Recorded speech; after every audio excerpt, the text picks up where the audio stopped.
Welcome to Pin Point once again friends. मैं आप लोगों के सामने आज फिर से एक बार निफ्टी का एनालिसिस लेके आया हूं और जहां तक आप लोग देख पा रहे हैं कि मैं निफ्टी का डेली चार्ट आप लोगों के सामने ओपन करके रखा है।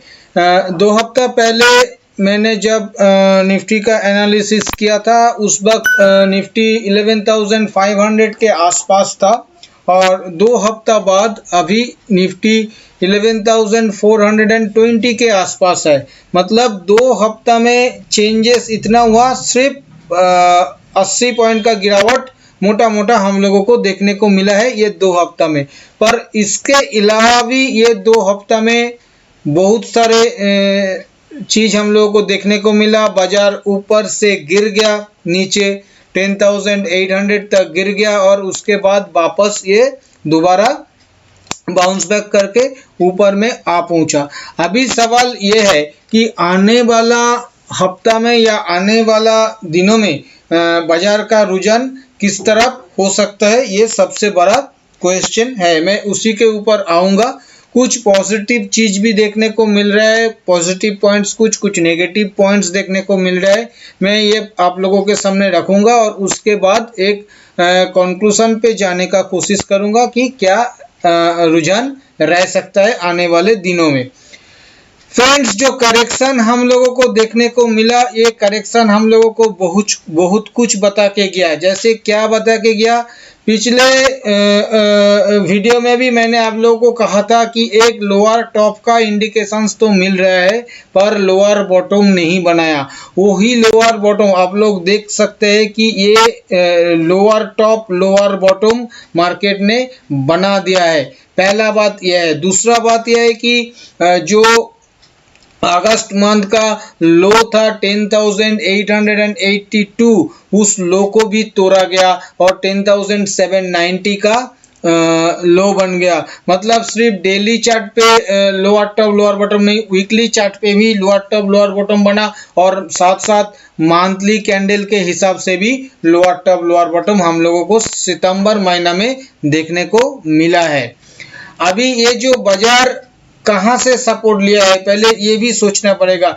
ये जो 7511 से जो रैली 11,792 तक हुआ, उसका 23.6% रिट्रेसमेंट लेवल आ रहा है 10,785 और लगभग वहीं पे 10,760 के आसपास उस वक्त 200 simple moving average daily chart के ऊपर भी खड़ा था। तो बाजार यहां से ही बाउंस बैक लिया है। अभी देखना पड़ेगा हम लोगों को, क्या ये जो पतन हुआ था यही फाइनल हो गया या कोई बड़ा करेक्शन का ये इंडिकेशंस दे रहा है, या फिर ये जो करेक्शन हो गया इसको फाइनल हो गया, अभी बाजार फिर से ऊपर में चलना स्टार्ट कर देगा, नया हाई बनाएगा। ये हम लोगों को एक बार देखना पड़ेगा। जहां तक अभी दिखाई दे रहा है पॉजिटिव पॉइंट यहाँ पे 2-4 देखने को मिल रहा है। क्या क्या पॉजिटिव पॉइंट देखने को मिल रहा है? पॉजिटिव पॉइंट देखने को मिल रहा है, जो पिछला फॉल था उसका 78.6% रिट्रेसमेंट लेवल 11,377, बाजार बिल्कुल उसका ऊपर आके थर्सडे के दिन क्लोजिंग दिया है। फिर से एक बार उसी लेवल को नेगोशिएट किया और उसके ऊपर आके क्लोज कर दिया बाजार। ये एक पॉजिटिव पॉइंट जरूर है। इसके साथ साथ अगर आप लोग देखेंगे, ये मैंने ब्लू कलर से 20 सिंपल मूविंग एवरेज और रेड कलर से 50 सिंपल मूविंग एवरेज मैंने ड्रॉ करके रखा है। ये 20 सिंपल मूविंग एवरेज खड़ा है फिलहाल 11,314 के आसपास और 50 सिंपल मूविंग एवरेज खड़ा है 11,310 के आसपास। और बाजार ये दोनों मूविंग एवरेज को काट के ऊपर आके बंद कर दिया। ये भी एक पॉजिटिव पॉइंट बाजार के लिए बिल्कुल है। पर इसमें एक प्रॉब्लम ये है, अभी तो पॉजिटिव तो मैं बता रहा हूँ, साथ साथ पॉजिटिव अगर और भी बहुत कुछ मिलेगा, जैसे कि इंडिया में स्टिमुलस का फिर से एक नया स्टिमुलस का बातें चल रहा है, ऊपर से ग्लोबल मार्केट का सपोर्ट भी अभी भी इंडियन मार्केट को मिल रहा है। तो पॉजिटिव पॉइंट्स अभी भी बहुत सारा है।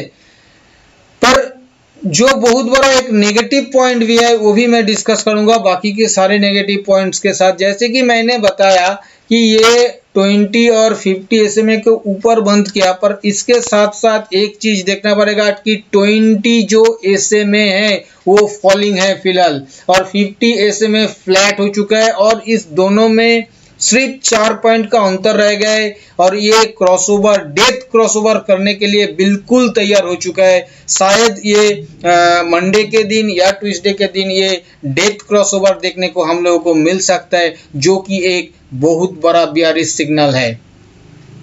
इसके साथ साथ नेगेटिव क्या देखने को मिल रहा है, इसके साथ साथ जो नेगेटिव देखने को मिल रहा है, देखिए मैंने एक नीचे का ट्रेंड लाइन ड्रॉ किया है, ये इसमें 2-3 बॉटम कनेक्ट हुआ है। इस ट्रेंड लाइन के ऊपर बाजार अभी भी क्लोज करने में नाकामयाब है। इस ट्रेंड लाइन से ही रेजिस्टेंस बाजार को मिला है। साथ साथ ऊपर का 2 टॉप कनेक्ट करके भी एक में फॉलिंग ट्रेंड लाइन बना है। इसका भी अगर आप देखेंगे इस ट्रेंड लाइन को तो बाजार अभी भी बिल्कुल टच नहीं किया है। ये भी एक नेगेटिव पॉइंट है।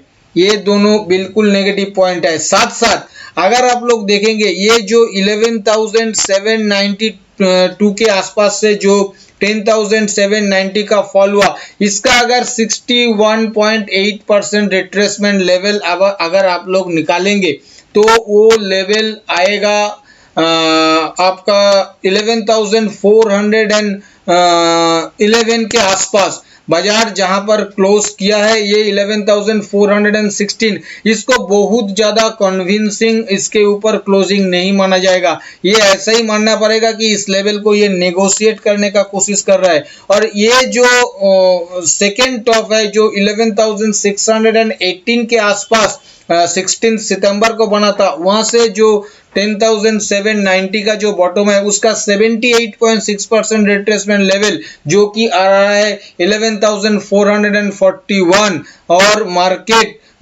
थर्सडे के दिन उसके ऊपर नहीं जा पाया, 11,428 का टॉप बनाया और मतलब उस लेवल को रेस्पेक्ट किया। तो ये भी एक अच्छा खासा रेजिस्टेंस पॉइंट है।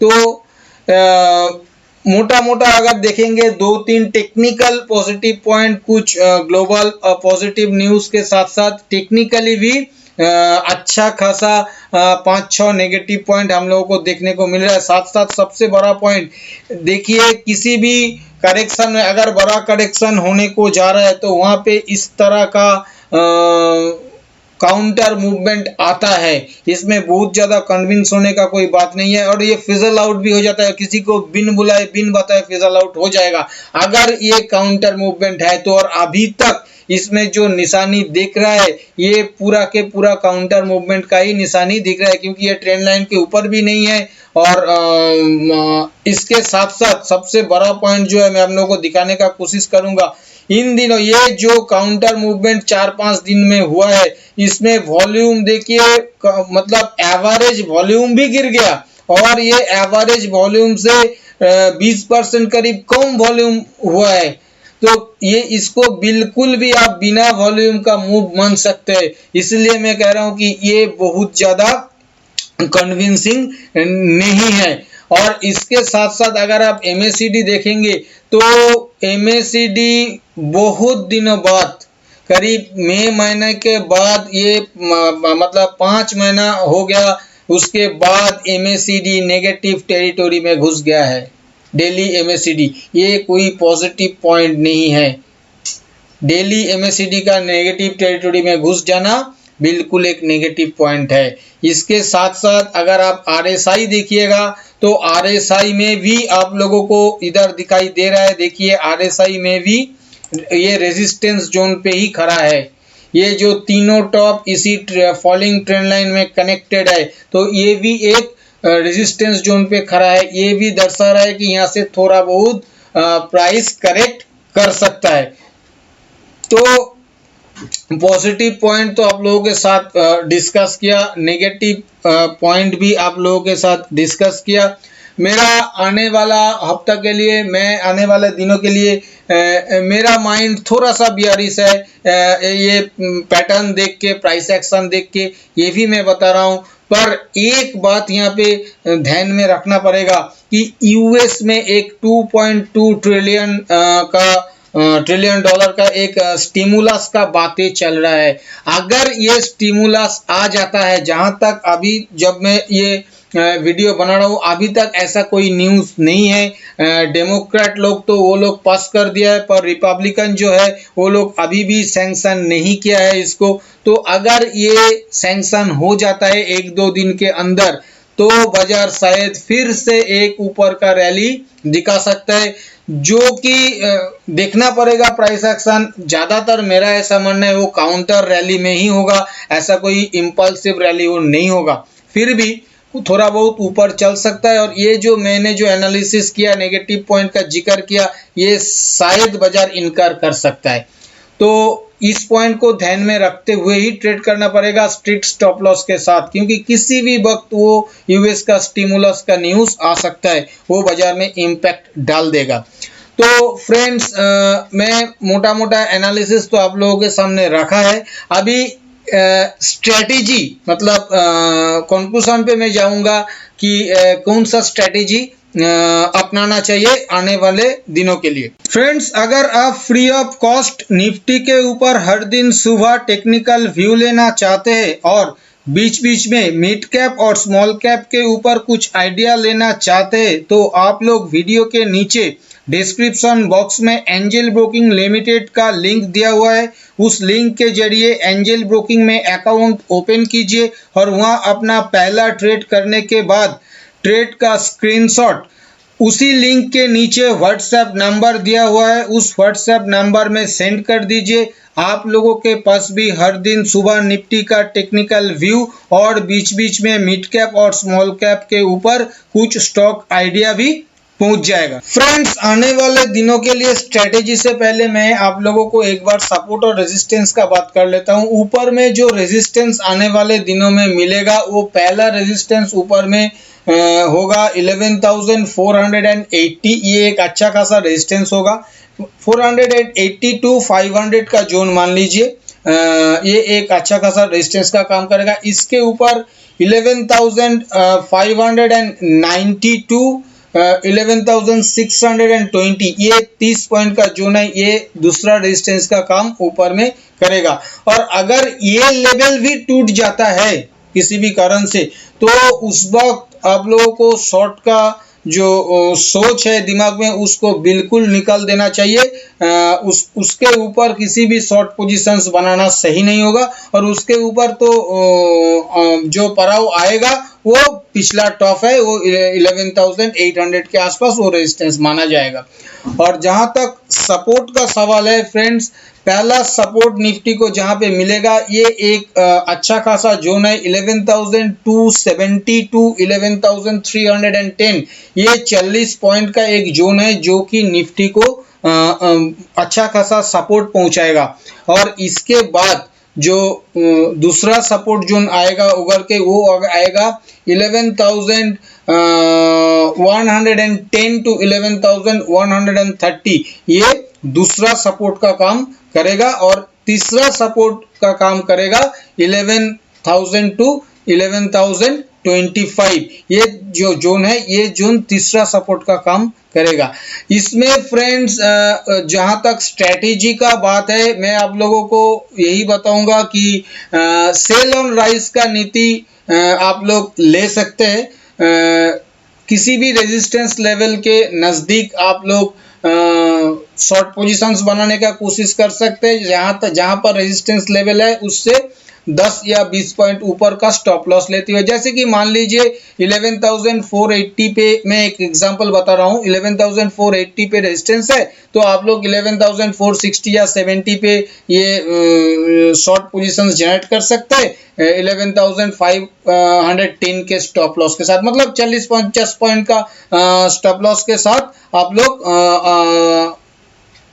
70, 80 या 100 पॉइंट का टारगेट के लिए ये शॉर्ट पोजीशंस बनाने का कोशिश कर सकते हैं, पर बिल्कुल ये ध्यान में रखिएगा स्ट्रिक्ट स्टॉप लॉस लीजिएगा।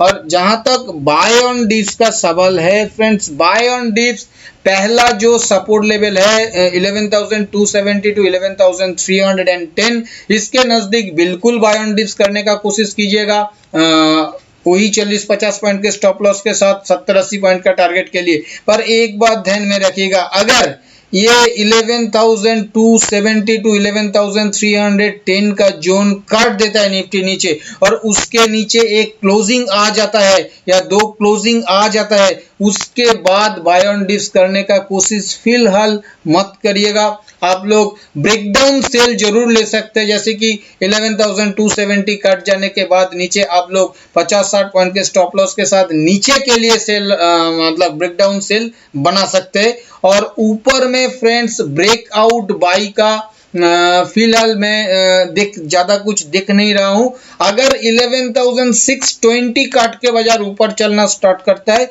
तो आप लोग ब्रेकआउट बाई करने का कोशिश कर सकते हैं 30-40 पॉइंट के स्टॉप लॉस के साथ 70-80 पॉइंट का टारगेट के लिए। ये मोटा मोटा मेरा एनालिसिस मैं आप लोगों के सामने रखा, मेरा जो कंक्लूजन उसके साथ साथ स्ट्रेटेजी भी आप लोगों के सामने मैंने रखा। पर आप लोग किसी भी ट्रेड करने से पहले एक बार अपना इन्वेस्टमेंट एडवाइजर के सलाह लेके ही ट्रेड कीजिएगा। और अगर वीडियो आप लोगों को पसंद आया तो लाइक करना मत भूलिए। थैंक यू दोस्तों, हैप्पी ट्रेडिंग।